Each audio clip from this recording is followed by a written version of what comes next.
네, 반갑습니다. 여러분 안녕하세요. 박프로입니다. 자, 오늘 네이버가 갑작스럽게 또 이렇게 이평선에 대한 이탈과 함께 마이너스 1% 가량 하락으로 현재 주가의 흐름이 나오다 보니 야, 이게 사실 주주님들이 많이 불안해하실 거예요. 이게 왜냐면 이 바닥 구간에서 큰 변동성 없이 계속 이렇게 지지부진하게 흘러가다가 오늘 또 하락이 좀 나오다 보니 어 '야 이거 진짜 떨어지면 어떡하지?'라는 생각을 많이 가지고 있을 거라는 생각을 합니다. 자, 네이버는요 여러분들 오늘 우리나라 시장뿐만 아니라 글로벌 시장 자체가 약간의 좀 눈치 보기 싸움이 될 수밖에 없는 게 이 새벽에 미국 FOMC 금리 발표가 있죠. 이 금리 발표 이후에 앞으로 시장의 변동성이 상당히 또 크게 나올 텐데 저는 이 금리 발표 이후에 시장의 변동성이 나오는 그 지점, 저는 그 지점부터 이 네이버 주가뿐만이 아니라 우리가 또 스테이블 코인 관련된 섹터들 여러 가지 우리 볼 만한 섹터들에 대해서 저는 주목을 무조건 해야 된다고 봅니다. 그리고 네이버가 현재 주가가 이렇게 하락을 하고는 있지만 하락한다고 해서 만약 저점이 깨진다고 해서 이게 하락 추세로 이렇게 떨어질 것이냐? 저는 절대 그렇게 보지 않거든요. 물론 이게 지금 두나무와의 합병 또 여기에 대한 걸림돌 부분들이 계속 주가를 좀 누르고 있는 것도 맞습니다. 최근에 또 분명 합병 간담회 이후에 바로 두나무 업비트에서 해킹 사건을 일부러 늦춰서 이야기를 했다, 발표를 했다. 또 이런 논란들이 계속 되어가는 만큼 지금 두나무 관련해서 또 좋은 소식들이 안 나오다 보니까 이게 계속 지지부진하게 흘러가고 있는 건데요. 우리가 좀 더 미래적으로 봐야 돼요. 미래적으로 이번에 나왔던 사건 자체는 결국에 일시적인 거고요. 네이버를 절대로 지금은 우리가 놓고 가서는 안 되고, 그리고 AI 쪽 또는 반도체 쪽, 특히나 이 반도체 쪽에 대한 수급이 계속 쏠림 현상이 계속 되어 가고 있는데 이런 것들에 대한 수급의 재분배, 우리가 순환매라고 하죠. 이 순환매장은 무조건 올 수밖에 없고 첫 번째로 우리나라 시장은 지금 2차 전지 쪽으로 먼저 순환매장이 좀 오고 있는 것 같습니다. 그리고 우리가 빼놓을 수 없는 이 스테이블 코인이나 결제 관련된 또는 최근에 쿠팡 사태로 인해서 뭐 네이버 스마트 스토어가 또 뭐 수혜를 받을 수 있다 뭐 여러 가지가 이야기들이 있지만 저는 결국에 네이버가 지금 덩치를 키웠잖아요. 그리고 네이버 파이낸셜 뭐 나스닥 상장 이런 이야기들이 계속 나오면서 물론 그 나스닥 상장이라는 게 어떻게 보면 분할 상장의 의미로 또 악재로 생각하시는 분들이 있는데 아직 어떠한 오피셜한 내용이 안 나온 만큼 우리가 여기에 대해서 쉽게 하락한다 상승한다 예측하기보단 우린 오히려 첫 번째로 시장의 흐름에 따라 그리고 그 시장의 반등이 나온다라고 했을 때 그 반등이 나오는 그 시점 또는 시장의 정확한 파악, 시장을 정확히 읽을 줄 알아야 되고 두 번째로 그 시장의 흐름에 따라 우리가 차트에 대한 기술적인 확실한 매수나 이런 매도에 대한 시그널을 보고 들어가야 합니다. 제가 오늘 그 부분들을 좀 더 명확하게 말씀을 드릴 거고요. 이 차트를 보기 전에 여러분들 구독 그리고 좋아요 한 번씩만 눌러주세요. 네, 좋아요 눌러주신 우리 시청자분들, 구독자분들 앞으로 더 좋은 일들 저는 분명히 많이 생길 거라고 생각합니다. 네, 좋아요 한 번씩만 꼭 눌러주시기 바라겠고요. 제가 오늘은 뭐 뉴스 기사, 뭐 네이버 관련해서 이런 거 이야기하지 않을 거예요. 지금은 그런 이야기들이 의미가 없어. 왜? 이 뉴스 기사 본다고 해서 좋은 내용이 나온다고 해서 주가에 바로 그것들이 반영이 되는 것도 아니고 괜히 사람들 심리만 흔들어 놓을 수 있거든요. 그래서 오늘 이 하락은 뭐 안 봐도 뻔하겠지만 외인과 기관들 특히나 이런 메이저 수급들이 아직까지 네이버에게 강력하게 이 매수세로 전환되는 모습들이 없기 때문에 아직 거래량도 안 터지고 확실한 그런 전환점 자체를 아직 안 만들고 있거든. 그런데 그런 전환점 자체가 여러분들 어느 정도 가격대까지 떨어진다라고 했을 때 분명 이런 메이저 수급들이 입을 벌리고 있는 자리들이 분명히 있다고. 자, 그거를 제가 다시 한번 차트적으로 말씀을 좀 드리도록 할게요. 자, 보면요. 이 네이버를 저도 마찬가지고 우리가 놓고 가면 안 되는 이유가 결국 큰 추세로 볼 때 최근 나왔던 이 저점 단계부터 큰 추세로 볼 때 이런 식의 상승에 대한 파동이 만들어질 거고 지금 현재 이 네이버 같은 경우는 이런 식으로 삼각수렴 형태를 띄어가고 있습니다. 그래서 이 삼각수렴 형태에 따른 마지막 그 저점에 대한 매수 시그널이 저는 정말 강력하게 우리가 봐야 되는 매수에 대한 시그널이라고 보고 있고 그리고 이 조정 자체가 볼게요. 고점 대비해서 저점을 이어봤을 때 이 조정이 현재 0.38이 라인까지 떨어지고 있죠. 그런데 여기 라인을 한 번 이탈하는 그 지점에서 우리가 저는 매수 타점을 가져갈 거예요. 왜냐면 이런 자리에서 못 참고 떠나는 개인들의 투매가 나올 만한 자리가 딱 여기거든. 그러니까 주식이라는 건 심리 싸움이잖아요. 이 심리 싸움이라는 건 이 차트 안에 웬만하면 다 녹아져 있다고 보시면 될 것 같습니다.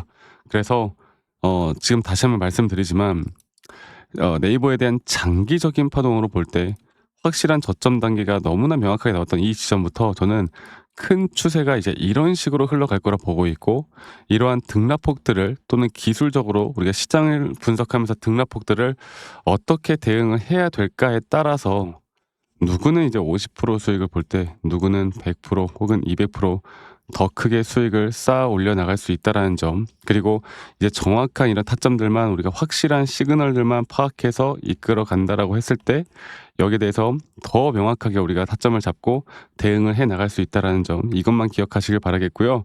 앞으로 이런 타점들이 잡아야 되는 타점들이 나올 때 제가 라이브 방송을 하거나 영상을 좀 빠르게 찍어서라도 다 같이 공유를 좀 해 드릴 거고, 이게 직장 다니시는 분들이거나 자영업 하시는 분들이 이런 것들을 매번 이제 찾아보기가 힘들다고 하더라고요. 그래서 제가 최대한 영상을 좀 찍기 전에요, 제가 다이렉트로 여러분들에게 문자로 안내를 해 드릴 예정이고, 앞으로 정확한 매수나 정확한 이런 매도에 대한 타점들을 여러분들과 같이 함께 나갈 예정입니다. 그래서 이 밑에 보이시는 제 개인 번호로 여러분들 종목명인 네이버라고만 저에게 문자 한 통, 네이버라고만 문자 한 통 남기시면 되겠고요. 남기신 분들 제가 한 분도 빠짐없이 다 저장을 좀 해 놓을 거예요. 그리고 제가 일괄적으로 보내드릴 겁니다. 제가 이런 불특정 다수에게 이런 관점을 말씀드리는 거는 아무 문제가 없다. 하지만 문제가 생기는 건 가끔씩 여러분들이 기프트콘, 선물 이런 거 보내주시는 분들이 이제 그런 것 때문에 문제가 생기거든. 그래서 여러분들 이거는 감사하지만 괜찮고요. 대신에 구독과 좋아요 한 번씩만 눌러주세요. 이게 저에게 가장 큰 힘이 되기 때문에 구독과 좋아요 한 번씩만 눌러주시고, 다시 한번 말씀드리지만 네이버라고만 저에게 남기시는 거 잊지 마시고 많이 꼭 참여하시길 바라겠고요. 그리고 아직까지도 저에게 아니 너가 그렇게 타점을 잘 잡으면 너 혼자 하면 되지 왜 이런 것들을 다 공유하느냐라고 하시는데, 여러분들 저는 이미 혼자 너무나 잘 하고 있고요. 저는 시장을 공부하고, 두 번째로 코인 시장, 미국 시장 이런 것들을 공부하다 보면은 개별 종목에 대한 타점을 잡아 나가는 게 어렵지가 않아요. 그래서 제가 한 번 더 이야기해 드리고 싶은 건, 저도 이 주린이 시절에 정말 주식을 못 하던 시절에 많은 우여곡절이 있었고, 뭐 매수나 매도 타점을 잡아 나가는 것도 정말 힘든 시절이 있었거든. 근데 그럴 때마다 제가 이제 극복해 나갈 수 있었던 건 바로 뭐 재무제표 보거나 막 뉴스 기사 남들이 좋다고 따라서 매수 매도 이런 걸 극복할 수 있었던 건, 첫 번째로 시장을 공부를 했었고, 두 번째로 나만의 기준과 원칙을 지키기 시작하면서부터 저는 분명 달라지기 시작을 했어요. 앞으로도 여러분들과 이런 노하우들을 같이 공유해 나갈 거고, 또 혼자 하면 이성적인 판단을 하기가 쉽지가 않아요. 그래서 이런 부분들 여러분들 꼭 기억해 주셨으면 좋겠다. 아시겠죠? 그리고 저도 영상 말미에 여러분들과 어떤 식으로 매수나 매도에 대한 타점들을 정확하게 좀 끌고 나갈지, 또 앞으로 어떠한 종목들을 잡아 나갈지에 대해서 한 번 더 이야기를 해 드릴까 합니다. 여러분들 영상 끝까지 꼭 시청해 주시길 바라겠고요. 네이버라고 남기시는 거 잊지 마시고 많은 분들 꼭 참여를 하셨으면 좋겠고, 영상 끝까지 시청하신 다음에 이런 좋은 인사이트들 꼭 받아가시길 바라겠습니다. 아시겠죠, 여러분들?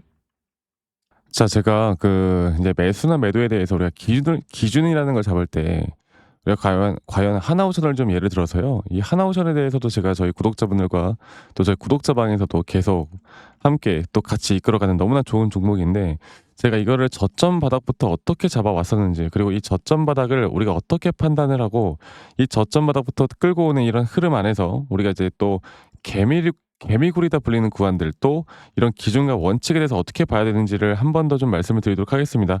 사실 제가 2024년도 10월 달에 나왔던 이 저점도 그렇고요. 2013년도 11월 달에 나왔던 여기가 중요했었는데, 여기서 주가가 반등이 나왔다가 한 번 더 주가를 떨어뜨리는, 특히나 이런 저점을 이탈하게 되면은 개인 투자자분들은 이런 저점 이탈 구간에서 다들 흔들릴 수밖에 없습니다. 자, 그런데 우리가 중요하게 봐야 되는 건, 이런 저점 이탈이 어떤 타점에서는 분명 정말 마지막 매수에 대한 시그널일 수 있다. 이걸 알아야 되는데요.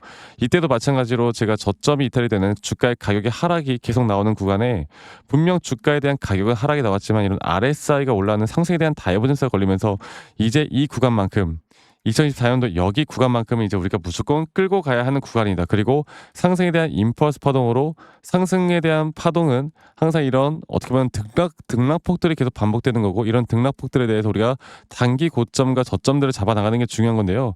지금 하나오션 같은 경우도 분명 고점 뒤에 조정, 고점 뒤에 조정 앞으로 이런 것들이 계속 반복되면서 흘러갈 겁니다. 자 그리고 또 제가 이전에 이 휴림 로봇이라는 종목을 좀 보면서 말씀드렸었는데 휴림 로봇 또한 이게 10월 23일이에요. 2024년도 10월 23일. 2024년도 10월 23일에도 주가가 횡보를 하다가 한 번 더 저점 이탈이 나오는 구간에서 볼게요. 주가의 가격은 하락했지만 이런 RSI 저점이 올라오는 상승에 대한 다이버전스가 나온 이후로 여기부터 어떻게 되어 가고 있습니까? 추세를 따라서 계속 등락폭은 정말 크게 나오지만 이 추세를 깨지 않는 선에서 주가는 급등이 나오죠. 우리가 이런 것들을 저점 매수를 내가 어떻게 해야 될까를 알아가는 게 정말 중요해요. 그리고 제가 이 휴림 로봇에 대해서 다시 한번 이야기를 해드려보자면 이게 조정 구간들이 계속 크게 나오잖아.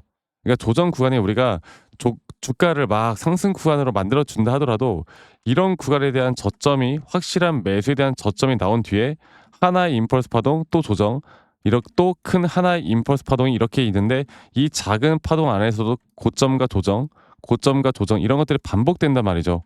그리고 이거를 아마 많은 분들이 이렇게 생각할 거예요. 자, 제가 예시를 들어서 여러분들께 좀 말씀을 드려보자면 이런 저점 바닥이 나왔어. 지금 여기서부터 지금 볼게요. 자, 지금 여기서부터 만약에 예시를 들어서 이런 식으로 저점 이탈이 나왔어. 그래서 내가 이 시그널을 보고 매수를 했어. 그 다음에 다시 한번 상승은 임펄스 파동으로 이렇게 쭉쭉쭉 올라가 주고 있고 이 임펄스 파동에 대한 단기 고점들 그리고 또 임펄스 파동이 끝난 뒤에 단기 조정들 또 그렇게 끝난 뒤에 또다시 올라가는 흐름들 이런 것들이 당장 지금에야 뭐 올라가니까 당연히 그렇게 말을 할 수 있겠다 말을 하지만 이런 것들이 분명 눈에 보이는 그런 실력들이 있어야 됩니다. 그리고 이런 조정 구간들이 어느 정도 고점 대비 저점 이어봤을 때 어느 구간에서 다시 한번 확률이 높은 확률로 반등이 나올 자리가 나오는지 또 이런 것들을 매일매일 좀 체크를 하면서 우리가 잡아 나갈 만한 종목들이 또 뭐가 있을지 결론적으로는 지금 휴림 로봇 같은 경우는 이런 식의 흐름들이 계속 반복이 되면서 여러분들 우리가 이렇게 잘 끌고 오고 있었고 저는 휴림 로봇 또한 아직 5파 고점 단계가 안 나왔다 봐요. 근데 중요한 게 뭐다? 바로 우린 이제 이런 저점 바닥에서 나오는 종목들을 알아갈 필요가 있고 제가 이런 확실한 저점 매수에 대한 부분들 또 시장에 대한 흐름에 따라 앞으로 주목해 볼 만한 섹터들 또 이런 종목들을 여러분들 우리 구독자분들과 같이 함께 찾아 나가고 있습니다. 그래서 제가 여러분들께 다시 한번 말씀드리겠지만 이런 종목들 또 이런 우리가 히든 종목이라고 할게요. 저희 구독자방에도 많이 참여하시고 이런 히든 종목들에 대해서 좀 공유받고 싶다라고 하시는 분들 제가 정말 보고 있는 몇 가지 종목들을 같이 좀 공유를 해드릴 텐데 이런 히든 종목에 대해서 공유받고 싶다라고 하시는 분들은 밑에 있는 번호로 저에게 히든이라고만 저에게 문자 한 통 남기시면 되겠고 이러한 것들이 여러분들에게 앞으로 종목도 종목이겠지만 여러분들 스스로 타점을 잡아 나가고 이런 종목들이 앞으로 올라가는구나 이렇게 매수를 하는 거구나 이런 방법과 노하우들도 알게 될 수 있는 아주 좋은 기회일 겁니다. 여러분들 히든이라고 문자 남기시는 것도 잊지 마시고 많이 꼭 참여하시길 바라겠고요. 제가 앞으로 이런 좋은 내용들과 좋은 타점들 또 좋은 영상으로 항상 여러분들과 같이 함께 해 나갈 테니까 제 영상도 많이 시청해 주시고 구독, 좋아요도 한 번씩만 눌러주시고요. 제가 앞으로 여러분들과 계속 이런 좋은 흐름 만들면서 우리 수익 같이 한번 내보는 시간을 가져보도록 합시다. 아시겠죠 여러분들?